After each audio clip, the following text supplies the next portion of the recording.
Good afternoon students. आपकी online class शुरू हो गई है। तो आज जो हम पढ़ने वाले हैं वो आपका पेपर सेकंड है। वैसे तो पेपर फर्स्ट पढ़ाता हूँ, लेकिन पेपर सेकंड का भी कुछ पार्ट पढ़ाना है मुझको। तो शुरू करते हैं हम क्लास।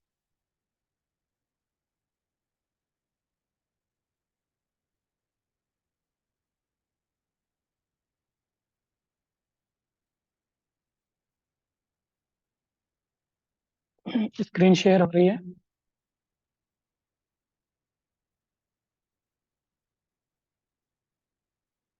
वर्तिका और चंद्रा, स्क्रीन शेयर हो रही है। जैसे हो रही है। ओके, ठीक। तो आपका ये जो है पेपर टू है, systems of psychology two paper का नाम है। ठीक, तो इसमें सुनीता मैम ने भी कुछ टॉपिक पढ़ाए होंगे, कुछ टॉपिक मुझे पढ़ाने हैं।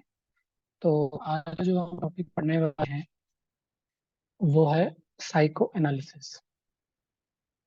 मनोविश्लेषणवाद हिंदी में कहते हैं इसको। ठीक, तो इसमें तो आप पहले भी अगर आपने पढ़ा होगा। ठीक, तो एक आपको सिगमंड फ्राइड इसके प्रतिपादक थे, ये तो पता ही होगा।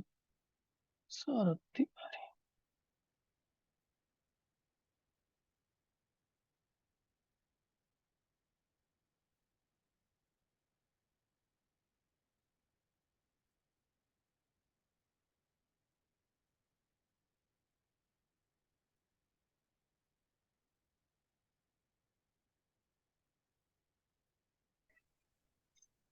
सौरभ तिवारी चैट बॉक्स में प्रेजेंट डाल दीजिए। क्लास कंटिन्यू हो रही है।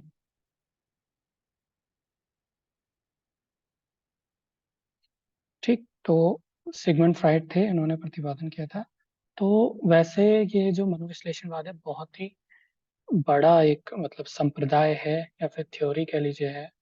ठीक, तो इसमें बहुत कुछ है लिखने को, लेकिन यहाँ पर हम मेन मेन टॉपिक्स आप क्या लिख सकते हैं अगर आएगा कि मनोविश्लेषणवाद से आप क्या समझते हैं, या फिर सिगमंड फ्राइड के जो कंट्रीब्यूशन है, योगदान है मनोविश्लेषणवाद के, इसको उसमें बताइए। तो ऐसा कुछ भी आता है तो आप क्या क्या पॉइंट लिख सकते हैं, कैसे समझा सकते हैं, क्योंकि बुक में तो बहुत ही ब्रॉड है। हमें main main point point exam में लिखने होते हैं। तो वही चीज, वही मेन मेन पॉइंट्स क्या क्या मेंशन कर सकते हैं इसमें। ठीक, वो हम देखेंगे। ठीक, तो मनोविश्लेषण की मनोविश्लेषण या मनोविश्लेषणवाद की स्थापना जो है सिगमंड फ्राइड द्वारा की गई है, जो एक चिकित्सक थे। ठीक, अ, उन्होंने मनोविश्लेषण के तीन अर्थ बतलाए। एक जो यूज किया उन्होंने, जिन अर्थों में, तीन अर्थों में यूज किया। पहला तो यह मानसिक रूप से बीमार व्यक्तियों के उपचार की एक विधि है। जो मेंटली जो बीमार होते हैं व्यक्ति, उनका जो है उपचार किया जाता है इस विधि से। दूसरा, यह व्यक्तित्व का एक सिद्धांत है। ठीक है, it is a theory of personality. ठीक, अगर पीजी में पर्सनैलिटी साइकोलॉजी पढ़ेंगे या पर्सनैलिटी डेवलपमेंट पढ़ेंगे, उसमें भी साइको एनालिसिस आप पढ़ेंगे। थर्ड है, यह मनोविज्ञान का एक संप्रदाय है। ठीक, it is a school of psychology. ठीक, तो इन तीन अर्थों में जो है इस मनोविश्लेषणवाद का जो है अर्थ बताए गए हैं। तो यहाँ जो हम एक संप्रदाय है, ठीक है, और कुछ जो उसके योगदान है सिगमंड फ्राइड के, उसके बारे में हम यहाँ पर ज्यादा मेंशन करेंगे। ठीक, मनोविश्लेषणवाद या मनोविश्लेषण की शुरुआत जो है 1895 में हुई थी। इंटरप्रिटेशन ऑफ ड्रीम्स, ठीक, ये एक पुस्तक का नाम था फ्राइड की, जिससे जो फ्राइड विश्वविख्यात हुए थे, जो 1900 में प्रकाशित हुई थी। ठीक, तो इसमें आप सिगमंड फ्राइड का जीवन परिचय भी लिख सकते हैं पहले, इसके बाद थोड़ा सा। ठीक, जन्म कहाँ हुआ उनका, और उनकी जो एकेडमिक्स थी, उन्होंने क्या क्या किया, बुक्स के नाम लिख सकते हैं कुछ। ठीक, तो लेकिन ज्यादा जीवन परिचय नहीं देना है। ठीक, ये हिंदी लिटरेचर का वो नहीं है। तो आप मेन मेन ही बस सिगमंड फ्राइड के बारे में थोड़ा बहुत बताएंगे, ज्यादा डीपली उनका परिवार और उनका ये तो उतने ज्यादा डीपली ऑटोबायोग्राफी में नहीं जाएंगे। ठीक, उनके जो मेन मेन वर्क है वही हमें मेंशन करने हैं। ठीक, तो नेक्स्ट है फ्राइड कंट्रीब्यूशन, यानी सिगमंड फ्राइड का योगदान। अब हम क्या बताएंगे, या फिर यहाँ पर आप लिख सकते हैं कि थ्योरी ऑफ फ्रायड भी लिख सकते हैं। ठीक, तो जो फ्रायड का कंट्रीब्यूशन है, ठीक, वो हम 6 पार्ट्स में डिवाइड करके बता सकते हैं क्योंकि बहुत ही बड़ा है। ठीक है, तो उनके जो सिगमंड फ्रायड के विचार हैं या जो भी उनके कॉन्सेप्ट हैं, ठीक, उनका जो है विस्तृत वर्णन बहुत ही मुश्किल है। और अगर आप उसे मतलब 6 पॉइंट्स में डिवाइड करेंगे तो आप अच्छे से जो है उसको समझा सकते हैं। ठीक, तो सबसे पहले पॉइंट आप क्या समझेंगे, ये है चेतन, अर्धचेतन तथा अचेतन। ये आपने पढ़ा भी होगा नॉर्मली। ठीक, इंग्लिश में से बोलते हैं conscious, pre conscious and unconscious. ठीक, इस पॉइंट को आप समझा सकते हैं। दूसरा उपाहम, अहम और परा अहम। इंग्लिश में से बोलते हैं ईड, ईगो एंड सुपर ईगो। इसको समझा सकते हैं। थर्ड है मानसिक ऊर्जा तथा मूल प्रवृत्ति का सिद्धांत, यानी इंग्लिश में बोले तो साइकिक एनर्जी और थ्योरी ऑफ इंस्टिंक्ट। ठीक, हमारे इंस्टिंक्ट की थ्योरी वो दी है फ्रायड ने। फोर्थ पॉइंट है दुश्चिंता एवं प्रतिरक्षा प्रक्रम। ठीक, एंजाइटी, एंजाइटी के बारे में बताया फ्रायड ने। और प्रतिरक्षा प्रक्रम, डिफेंस मैकेनिज्म। ठीक, ये शब्द भी आपने सुना होगा, डिफेंस मैकेनिज्म, इसके बारे में फ्रायड ने बताया। फिफ्थ है मनोलैंगिक विकास की अवस्थाएं। इंग्लिश में अगर इसे बोले तो stages of psychosexual development, psychosexual development. ठीक, stages of psychosexual development. ठीक, इसके बारे में बता सकते हैं। और सिक्स्थ है समाज मनोविज्ञान, सोशल साइकोलॉजी। इसके बारे में भी फ्रायड ने जो है बताया है। ठीक, तो ये 6 मेन पॉइंट्स है, इसके बारे में आप समझा सकते हैं। तो इसके अंतर्गत आप क्या क्या लिख सकते हैं, क्या क्या मेन पॉइंट्स हैं, वो हम यहाँ पर देखेंगे। पहला पॉइंट था हमारा conscious, pre conscious and unconscious. ठीक, ये क्या होता है। ठीक, देखिए चेतन में वे सारे मानसिक तत्व होते हैं जिनसे व्यक्ति एक दिए हुए क्षण से अवगत होता है। ठीक, मतलब ये इसमें वो सारे मेंटल एलिमेंट्स आते हैं, ठीक है, जिससे हम अवेयर हैं। ठीक, और ये हमारी जो मेंटल लाइफ है उसका एक हिस्सा भी है। मतलब जो जो हमें एक तरह से कह लीजिए याद है या जो जो हमारे माइंड में चल रहा है वो सब कॉन्शियस है। ठीक, और इसके बाद है अर्धचेतन। अर्धचेतन वैसे मानसिक तत्वों से होता है जो चेतन में तो नहीं होते, परंतु थोड़े से प्रयास करने पर उन्हें चेतन में आसानी से लाया जाना संभव हो पाता है। ठीक, प्री कॉन्शियस मतलब इसमें वो सारे एलिमेंट्स आते हैं जिनको हम थोड़ा जो हमारे थोड़ा कॉन्शियस माइंड में नहीं है, हम थोड़ा भूल चुके हैं, पर उसे हम अगर याद करने की कोशिश करें तो वो हमारे कॉन्शियस माइंड में आ जाता है। ठीक, नेक्स्ट है अचेतन, अनकॉन्शियस। ये क्या होता है, अचेतन में वे सारे मानसिक तत्व होते हैं जो चेतन में नहीं आ पाते हैं। ठीक, ये कॉन्शियस माइंड में नहीं आएंगे, ये हमारे ये लगा लीजिए तो सपनों में आते हैं, जब हम सोते हैं ड्रीम्स में। ड्रीम्स में हम जो जो देखते हैं, ठीक, वो सब जो है हमारा अचेतन होता है, अचेतन माइंड होता है। ठीक, और बड़ी कठिनाई से चेतन है, बहुत ही टिपिकल होते हैं या नहीं आते हैं या भी बहुत ही कठिनाई से आते हैं।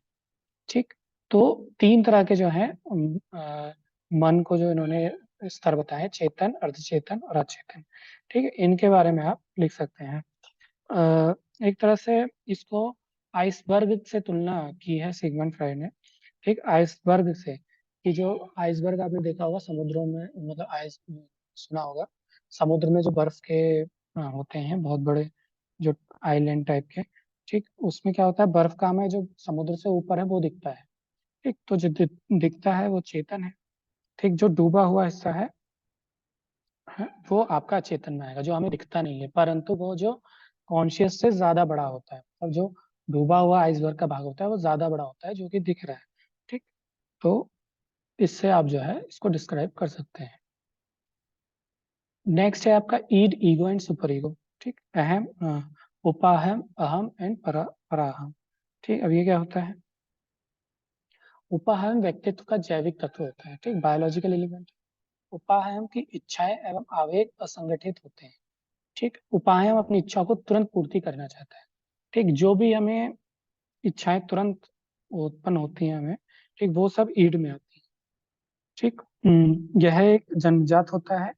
ठीक, और जो हमारी शारीरिक संरचना है उससे संबंधित होता है। ठीक।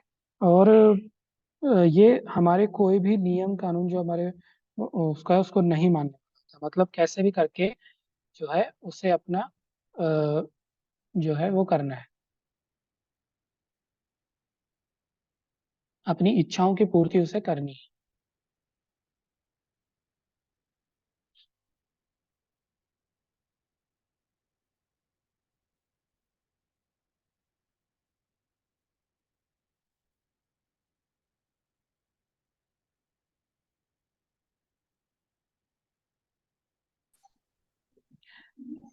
सविता तिवारी वॉइस सुनाई दे रही है तो आप चैट बॉक्स में प्रेजेंट डाल दीजिए।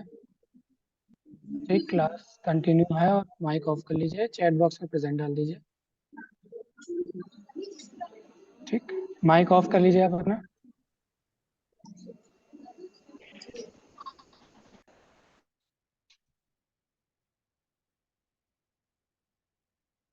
चैट बॉक्स में प्रेजेंट डाल दीजिए सविता तिवारी जी। ओके। ठीक, तो हम ईड के बारे में पढ़ रहे थे। ठीक, तो जो भी हमारी इच्छाएं होती हैं, जो आवेग होते हैं, वो सब ईड कहलाते हैं, जो अपनी तुरंत पूर्ति करना चाहता है। ठीक, इसके बाद है आपका अहम, यानी ईगो। अहम मन का वह भाग है जिसका संबंध वास्तविकता से है। ठीक, रियलिटी से इसका संबंध होता है। ठीक।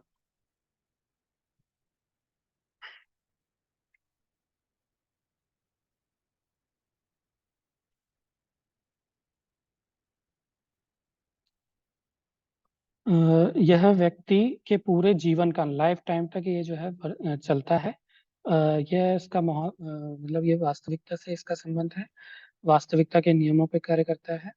मतलब एक तरह से सामाजिक वास्तविकता, सोशल रियलिटी में ध्यान रखते हुए अपनी शारीरिक और मानसिक ऊर्जाओं का उपयोग होता है। ठीक, मतलब जो भी ईड हमारी इच्छाएं करता है उसको फुलफिल करने का काम ईगो करता है, उसे फुलफिल करना है या नहीं करना है। ठीक, एक तरह से पर्सनैलिटी का एग्जीक्यूटिव है, कार्यपालक है ये। ठीक, और यह एक निर्णय लेता है तीनों स्तरों पे, कॉन्शियस और अनकॉन्शियस और प्री कॉन्शियस में, कि कौन सी इच्छा पूरी करनी है और कौन सी नहीं। और जो भी ईड जो है, ठीक, जो भी इच्छाएं प्रकट करता है उनको पूरा करना है। और आवेग को जब हम पूरा हो जाता है तो हमारे आवेग जो है शांत हो जाते हैं। ठीक, और जो हमारी एंग्जाइटी है वो भी कम हो जाती है। ठीक, तो अहम जो है वो ईड की इच्छाओं की पूर्ति करता है। इसके बाद है आपका परा अहम, सुपर ईगो जिसको बोलते हैं। यह व्यक्तित्व का नैतिक कमांडर होता है, मॉरल वैल्यूज। ठीक, इसका निर्धारण आदर्शवादी नियम द्वारा होता है। ठीक, आइडियलिस्टिक प्रिंसिपल के उस पर काम करता है कि कि जो भी हम कार्य कर रहे हैं वह आदर्श आइडियल हैं या नहीं है। ठीक, हमें करना चाहिए नहीं चाहिए, या फिर उसके जो है जो कौन कारण होंगे या प्रभाव होंगे वो क्या होंगे। ठीक, तो ये तीन आप ईड ईगो सुपर ईगो इसको भी आप समझा सकते हैं साइकोएनालिसिस में। अगला पॉइंट है psychic energy and theory of instinct, मानसिक ऊर्जा या मूल प्रवृत्ति का सिद्धांत। ठीक, ये साइकिक एनर्जी दो तरह की होती है, एक है फिजियोलॉजिकल एनर्जी। ठीक, जिसे हम दैहिक ऊर्जा बोलते हैं या शारीरिक ऊर्जा। और दूसरा है साइकिक एनर्जी, जिसे आप मानसिक ऊर्जा कहते हैं। ठीक, दैहिक ऊर्जा की उत्पत्ति जो है वो भोजन से होती है, जब हम फूड भोजन करते हैं उसके बाद हमें शारीरिक ऊर्जा आती है। ठीक, जैसे सांस लेना, टहलना, दौड़ना, लिखना। ठीक, मानसिक ऊर्जा की उत्पत्ति जो है वो होती है उत्तेजना से, किसमें, न्यूरो साइकोलॉजिकल स्टेट। जो हमारा न्यूरो साइकोलॉजिकल स्टेट है उसमें जब उत्तेजन होता है उससे उत्पन्न होती है मानसिक ऊर्जा। ठीक, और इसके बाद का ये है आपका मूल प्रवृत्ति। मूल प्रवृत्ति भी दो तरह की होती है, एक लाइफ इंस्टिंक्ट, एक डेथ इंस्टिंक्ट। ठीक, जीवन मूल प्रवृत्ति, जीने की मूल प्रवृत्ति, और मृत्यु की मूल प्रवृत्ति। ठीक, अ, जीवन मूल प्रवृत्ति तथा मृत्यु मूल प्रवृत्ति। जीवन मूल प्रवृत्ति को जो है इरोस भी कहा है। ठीक, और मृत्यु मूल प्रवृत्ति को थैनाटोस कहा है।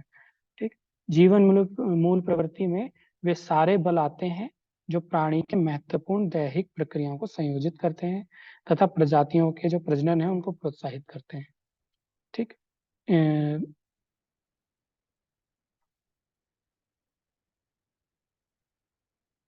जो मृत्यु मूल प्रवृत्ति है इसमें वो सारे बल आते हैं जिससे प्रेरित होकर व्यक्ति जो है डिस्ट्रक्टिव वर्क करता है, ठीक, विध्वंस वाले कार्य करता है, जो जितने भी वो सब डेथ इंस्टिंक्ट कहते हैं, जैसे आत्महत्या या फिर दूसरों को मारना या एग्रेशन, ठीक, या फिर निष्ठुरता, ये जैसे जितने भी डिस्ट्रक्टिव वर्क है ये सब डेथ इंस्टिंक्ट के अंतर्गत आते हैं।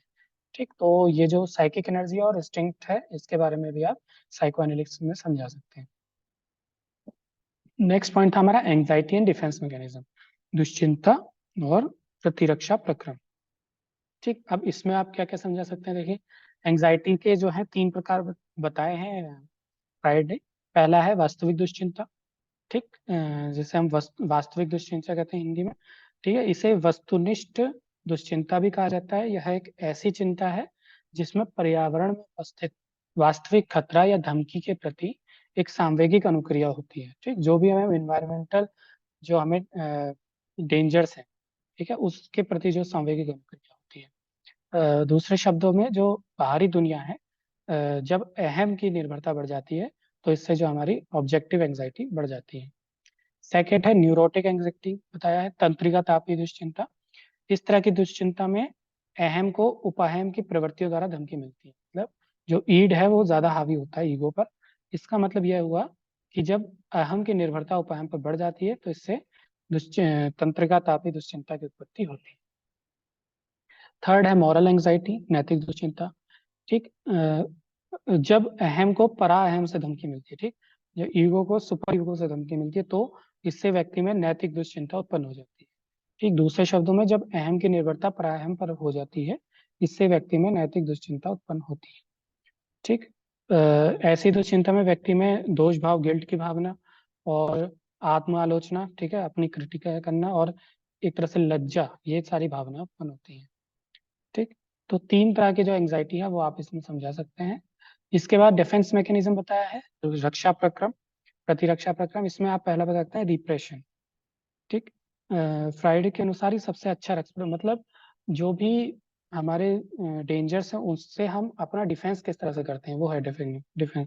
तो पहला है रिप्रेशन, दमन कहते हैं जिसको हिंदी में। ठीक, यह एक सबसे प्रमुख रक्षा क्रम है।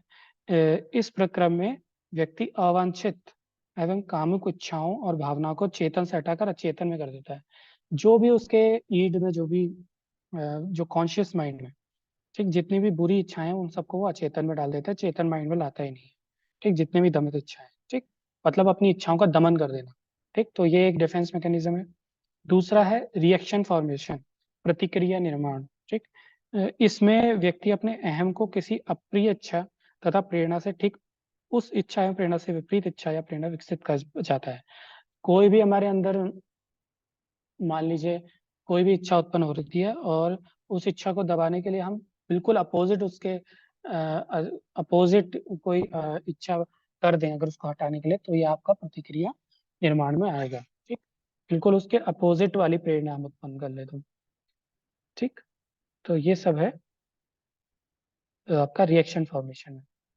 थर्ड है आपका रिग्रेशन, ठीक, प्रतिगमन जिसे बोलते हैं। ठीक, इसका अर्थ होता है पीछे की ओर जाना। ठीक है, जब कोई वयस्क अपनी इच्छाओं, प्रेरणाओं, व्यवहारों को बाल्यावस्था की इच्छा, प्रेरणा, व्यवहारों के अनुकूल बना लेता है, ठीक, तो इसे प्रतिगमन की संज्ञा दी जाती है। ठीक है, एक वयस्क जब एक बच्चे के समान व्यवहार करने लगता है तब जाके ये जो इसका बिहेवियर है वो रिग्रेशन में जाता है, मतलब पीछे की ओर हटना। फोर्थ है आपका प्रोजेक्शन, प्रक्षेपण बोलते हैं जिसको। ठीक, वातावरण के प्रति अपनी अमान्य प्रवृत्तियां, मनोवृत्तियां एवं व्यवहारों को अचेतन रूप से आरोपित करने की प्रक्रिया को प्रक्षेपण कहा जाता है। ठीक है, प्रोजेक्टिव मेथड अगर आपने पढ़ा होगा। ठीक, जो भी हमारे अचेतन माइंड में चल रहा है, जो अनकॉन्शियस माइंड में है, उससे सामने लाना, ठीक, वो जो है प्रक्षेपण में आता है, परसेप्शन रीडिंग के अंतर्गत आता है। इसके बाद है आपका रैशनलाइजेशन, हिंदी में बोलते हैं इसे यौक्तिकीकरण।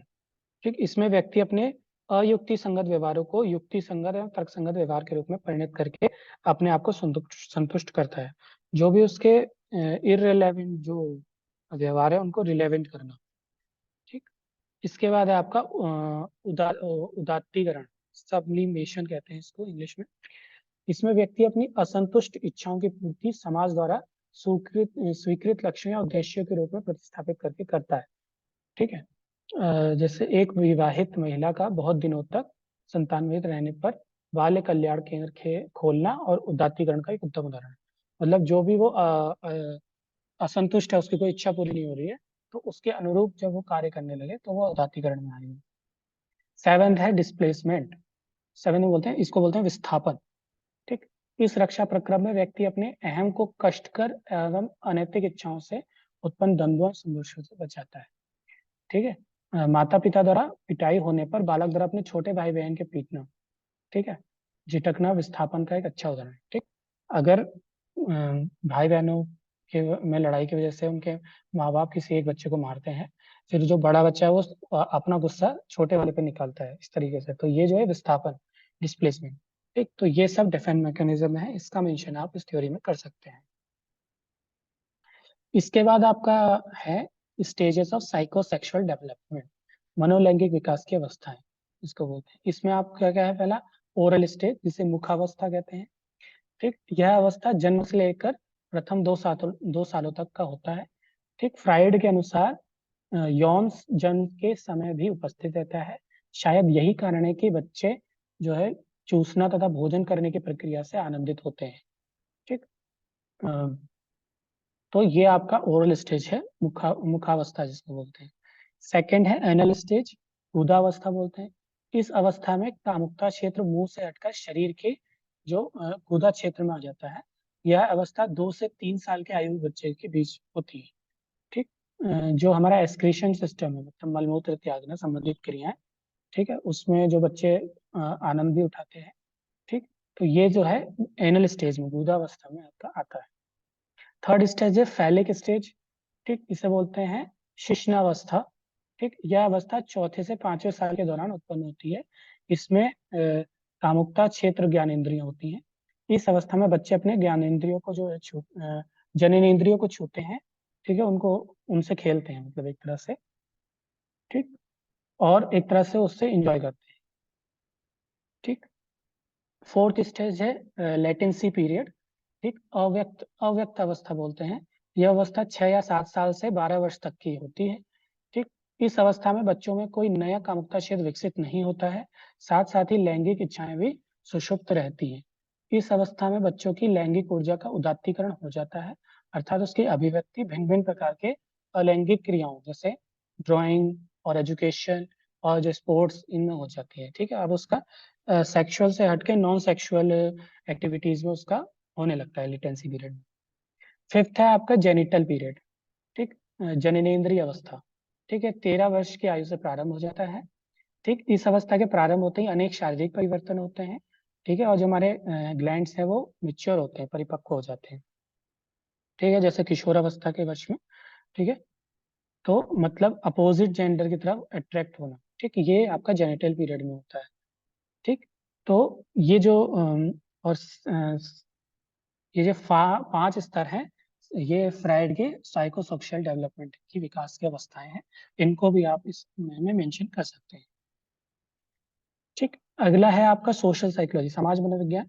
मतलब फ्राइड ने सोशल साइकोलॉजी के फील्ड में क्या क्या किया है वो आप पढ़ सकते हैं। इसमें जो है मैंने ज्यादा मेंशन, मतलब इसमें जो फ्राइड है उन्होंने समाज में धर्म से रिलेटेड या क्या नाम है कुछ केसेस जो उनके साइको केसेस थे उनके बारे में मेंशन करके बताया है। तो यहाँ पर उन 3 बुक्स का मेंशन मैंने किया हुआ है, इन बुक्स के नाम आप लिख सकते हैं। और इसमें उन्होंने जो है बहुत सारे समाज जो केसेस हैं उनका मेंशन किया हुआ। पहला है टोटम एंड टैबू। ठीक, जो 1913 में पब्लिश हुई। सेकंड बुक है उनकी group psychology and analysis of the ego 1922। And third है सिविलाइजेशन एंड डिसकंटेंट 1930। ठीक। इसमें इन तीनों बुकों में लगभग उन्होंने समाज मनोविज्ञान के कुछ पहलुओं पर प्रकाश डाला है। ठीक। पुरातन व्यक्तियों या उनके धर्म के एक तरह से व्याख्या की गई है। ठीक। बहुत सारे केसेस ऐसे डाले हैं। ठीक है, जिसमें मान लीजिए पिता का पुत्र द्वारा हत्या कर देना। ठीक है, ऐसे कई सारे हिस्टीरिया के ऐसे बहुत सारे केसेस का इसमें मेंशन करा है। ठीक। सभ्यता से रिलेटेड बहुत सारे केसेस का जो है इन्होंने वर्णन किया है इन 3 बुक्स में। ठीक। तो ये आप सोशल साइकोलॉजी में लिख सकते हैं।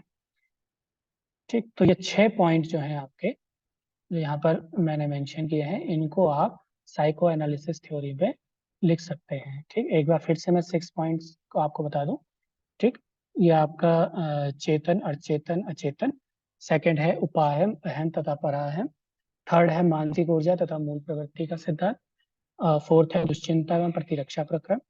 फिफ्थ है मनोलैंगिक विकास की अवस्थाएं। और सिक्स्थ है समाज मनोविज्ञान। ठीक, तो ये 6 पॉइंट्स जो हैं आप फ्राइड का कंट्रीब्यूशन आए या फिर फ्राइड के सिद्धांत को समझा या मनोविश्लेषणवाद कुछ भी आए, तो उनमें आप ये 6 पॉइंट्स को मेंशन कर सकते हैं। ठीक।